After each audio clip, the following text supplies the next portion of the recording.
Obrigado, Sr. Presidente. Eu, em primeiro lugar, gostaria de referir que se nós tínhamos preocupações relativamente à questão da composição do Conselho Superior do Ministério Público antes de entrarmos nesta comissão, agora verificamos que elas ainda acabam por sair mais reforçadas, desde logo porque, por parte do PSD, é anunciado claramente que se pretende uma maioria de magistrados no Conselho Superior do Ministério Público. Quando se fala na paridade absoluta, é difícil conceber paridade absoluta. A paridade é em órgãos ímpares, não é? Normalmente isso acaba por ser um bocado difícil, sendo certo que o ímpar é um procurador, o Procurador-Geral da República, que é nomeado politicamente e, portanto, também é uma órgão, pode ser uma magistrado, pode não ser, e, portanto, relativamente a isso, estaria sempre aberta a questão, digamos, para uma maioria de não magistrados no Conselho, que aliás é a proposta do PSD, consta do seu famoso pacto para a justiça, portanto a maioria de não magistrados. Relativamente à questão da representação proporcional, e quando se fala a questão dos 6, são 6 precisamente para se manter uma certa representação proporcional, ou seja, há 2 magistrados que são eleitos por Lisboa, 2 pelo Porto, tendo em conta que o Distrito Judicial de Évora e o Distrito Judicial de Coimbra são substancialmente menores em termos de número de magistrados e, portanto, aqui estaria assegurada uma certa proporcionalidade em termos de número global de magistrados, ou seja, o número global de magistrados em Lisboa não é o mesmo que o número global de magistrados em Évora, tal como o número global de magistrados em Coimbra não é o mesmo que o número global de magistrados no Porto. Digamos que aqui Lisboa e o Porto têm, digamos, muito mais magistrados e, portanto, por isso é que estão 2 em cada um desses distritos. Quanto à questão também do MP ter um controle externo, que parece que a mensagem aqui é um bocado que o Ministério Público é a velha questão, o Ministério Público anda aqui em roda livre, que ninguém controla o Ministério Público, temos que pôr ordem no Ministério Público e, portanto, isso é uma coisa que, portanto, nós já ouvimos esse discurso aqui há uns anos atrás, num outro governo, por acaso não era do PSD, em que temos que pôr os magistrados na ordem, temos que lhes quebrar a espinha e, portanto, é um bocado, digamos, a reedição agora noutro partido dessa célebre filosofia. E, portanto, relativamente... Não, eu não disse que é do PSD, não disse que era do PSD. Estou a dizer relativamente ao passado e, portanto, a questão dos colocar na ordem. Eu penso que o Dr. Labrinho Lúcio, quando fez isto em 92, e se a composição não mudou desde 92 até agora, é porque alguma coisa terá sido e, portanto, não poderemos dizer que seria tirar a conclusão que desde 92 até agora que o Ministério Público, digamos que andou. Além disso, o Ministério Público tem controle externo. Os membros não magistrados que estão no Conselho Superior do Ministério Público são 7 e, portanto, teria um controle externo muito maior até se o desempenho dessas pessoas que estão até no Conselho Superior do Ministério Público até fosse mais efetivo, coisa que nós até desejaríamos. E, portanto, há que fazer também a avaliação desse desempenho e, portanto, até seria muito mais efetivo. Quanto à questão do Partido Socialista e aquilo que foi aqui referido, eu digo que saio daqui mais preocupado até do que quando entrei, por uma razão muito simples, é que o Sr. Deputado Jorge Lacão admitiu aqui que a questão poderá realmente ser consagrada aqui uma maioria de não magistrados. Ao admitir que a sua posição pessoal... Isso é o contrário, senhor. Não, onde é que ouviu isso? Não. Estava com vontade de ouvir isso, mas eu disse o contrário disso, não é? Não, o Sr. Deputado referiu que a posição pessoal é essa, mas não excluiu a hipótese de, no final, o resultado final ir no... Eu não disse nada disso, Sr. Presidente do Sindicato. Eu peço-lhe imensa desculpa. Então, ninguém ouviu isso a não ser o senhor. Bem, é que... Então eu posso repetir, Sr. Presidente, que a questão precisa de repetir, foi perfeitamente claro, e eu já escrevi não fui. o Sr. Presidente de que o É posição pessoal, é posição pessoal. Disse exatamente o contrário. Disse também uma coisa, dão-me licença, fez também uma afirmação sem desprimor, óbvia, que o Sr. Presidente agora referiu e que é a que resulta da circunstância daquilo que eu disse logo no princípio. Isto é a sede do Poder Legislativo, não estamos condicionados pelas propostas de lei que nos cheguem do Governo, nem pelos acordos que nessa sede possam ser feitos. Evidentemente que é nossa obrigação ter tudo isso em conta, ter em conta as diferentes partes e que o exemplo dessa atenção reside precisamente nesta conversa que estamos aqui a ter. Portanto, relativamente a essas ameaças, Sr. Presidente, pedir-lhe que passasse à frente. Pronto, relativamente a isso, e portanto, Obrigado, o que eu estava a referir é, ou ser traçado em termos gerais, que estava à espera que houvesse uma posição, designadamente aqui clara, do Partido Socialista relativamente a essa matéria. Ou seja, o PSD tem uma posição clara relativamente à composição. Disse claramente o que pretendia. Do Partido Socialista ainda não ouvi essa posição clara qual é a posição do Partido Socialista acerca dessa matéria. E, portanto, não sei se é a posição pessoal, se é a posição do Partido Socialista, e isso ainda não percebi efetivamente qual é a posição do Partido Sr. Socialista. Presidente, eu posso fazer um à parte? Não, Sr. Deputado, não permito nenhum à parte. Não interrompa, por favor, o Sr. Presidente do Sindicato dos Magistrados do Ministério Público. Pronto, já... Acabo de não o autorizar a fazer mais à parte. A hora vai longa e nós queremos ouvir até ao fim a intervenção do Sr. Presidente. Pronto, não irei avançar muito mais, parece que este assunto é que é mesmo tabu e portanto avançarei então nos outros pontos. Relativamente à questão do TSIAP, também sinalizámos, portanto, o Sr. Deputado Jorge Peixoto referiu, nós sinalizámos essa questão também no nosso parecer, também é alvo das nossas do Carlos Peixoto, desculpe se me enganei, mas Carlos Peixoto.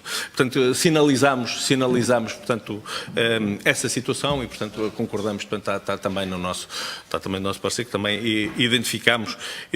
A questão do controle externo, existe efetivamente controle externo, a questão do corporativismo que foi aqui enunciado, basta ler os boletins, há sucessivamente vários processos disciplinares que são instaurados frequentemente.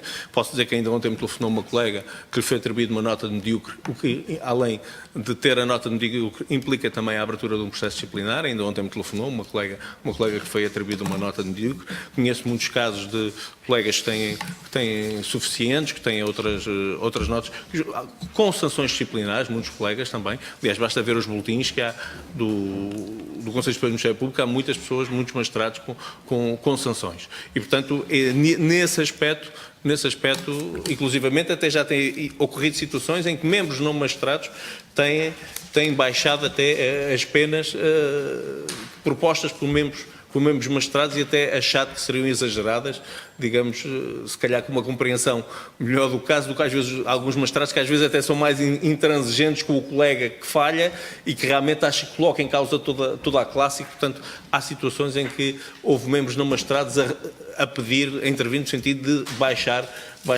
as penas. E, portanto, relativamente à situação, pronto, já penso que essa questão em termos globais não se verifica. O que nós entendemos é que o Conselho, já agora, só para perceber que eu acho que isto é muito importante, e quando nós dizemos que há um controle político e que isso é extremamente perigoso, porque implica também um controle também sobre o próprio investigação criminal, designadamente a investigação da criminalidade económica ou financeira, por uma razão muito simples. O Conselho Superior do Ministério Público, ao contrário do Conselho Superior da Magistratura, escolhe o Vice-Procurador-Geral da República, escolhe os Procuradores-Gerais Distritais, escolhe o Diretor do TSIAP, escolhe o Diretor dos DIAPs, escolhe cada um dos procuradores nominalmente do TSIAP e cada um dos procuradores nominalmente dos DIAPs distritais. Ou seja, escolhe toda a hierarquia do Ministério Público e escolhe cada um dos procuradores em concreto que investiga a criminalidade económica ou financeira. E quando um órgão, ao contrário do Conselho Superior da Magistratura, onde isso não acontece e não tem essas competências. Ou seja, quando temos um órgão que permite escolher o procurador em concreto que vai entrar no TSIAP, e esse órgão tem uma maioria de membros não magistrados, existe necessariamente uma interferência externa, um controle político sobre a atividade do Ministério Público ao mais ínfimo detalhe, inclusivamente ao mais ínfimo pormenor da investigação criminal. E, portanto, isso tem uma interferência brutal na instituição, pode trazer interferências muito grandes e pode trazer interferências muito grandes na investigação criminal. E, portanto, relativamente a isso, há um perigo muito concreto que está identificado, é uma situação muito concreta que está identificada e nós reputamos essa situação colocará em causa a autonomia da investigação criminal em Portugal. Não sei se os meus colegas querem dizer mais alguma coisa. O Dr. José Albuquerque pede rapidamente, faz a favor. Em ir respondendo, porque de facto as interpelações são todas elas muito interessantes. Eu folgo em saber depois de se fazer o equívoco que de facto vamos chegar, pelo menos da parte do PS, a uma composição do Conselho da maioria de magistrados se manterá. Bom, em relação ao paralelismo, de facto, há especificidades. Não percebi isso.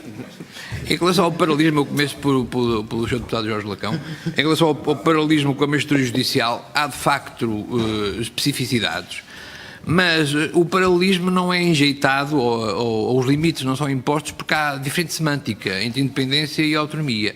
Independência e autonomia, como dizia um dos pais constitucionais do Ministério Público, o Dr. António Almeida Santos e também em parceria com o Dr. Barbosa de Mel, são conceitos que se reconduzem sobretudo à exclusiva obediência à lei e, portanto, um e outro não são assim muito diferentes. Mas a questão que se coloca... O Sr. Presidente da Comissão vai-me ralhar, mas eu peço-lhe licença para dizer que a versão atual do artigo do Ministério Público, atualizada em 1997, na 4ª revisão constitucional, foi escrita por mim. A de paralelismo. Não, a versão atual do artigo do Ministério Público, atualizada na revisão constitucional de 1997, foi escrita por mim. Muito bem, sabia. É só porque, em relação a quem contribuiu para o quê, até o momento, não é? Certo. Não, sem dúvida. Mas a questão que se coloca aqui no aspecto das especificidades entre independência e autonomia, Sr. Presidente, quando entender que eu devo acabar... Já entendo até o próprio. Muito bem. Pronto, isto me coloca a questão de saber se na revisão do Estatuto, a questão do paralelismo consagrado no Estatuto é para ser revogado ou não, julgo que não deve ser, não é? A consagração do paralelismo está no nosso Estatuto e é para manter. Bom, não vamos aqui preocupados então com isso, para já. Depois a questão do magistrado natural, é claro que há alguma diferença, mas hoje também ele está a ser posto em crise, como está com o Ministério Público. Quando falamos em Procuradoria Europeia e equipas de investigação, o que é o magistrado natural nesta nova realidade.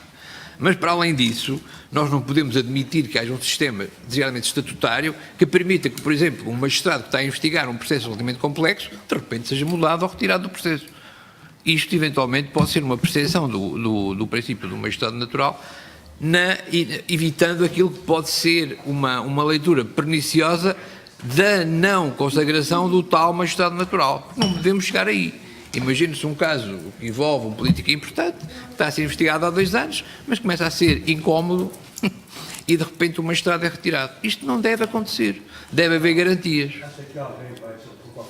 Sr. Deputado Jorge Lacão, exatamente. Não estamos à mesa de café no final do jantar. Estamos à espera de ir jantar todos, não é? Pronto, estes aspectos estão resolvidos. Quanto à questão da sindicabilidade na autonomia financeira, totalmente de acordo, na medida em que isso possa ser depois debatível na consagração e na dimensão legislativa que venha a ter essa consagração da autonomia financeira. Pronto, relativamente ao Conselho, eu teria muita coisa para dizer, mas poderia dizê-lo num artigo ou noutra ocasião. Muito obrigado.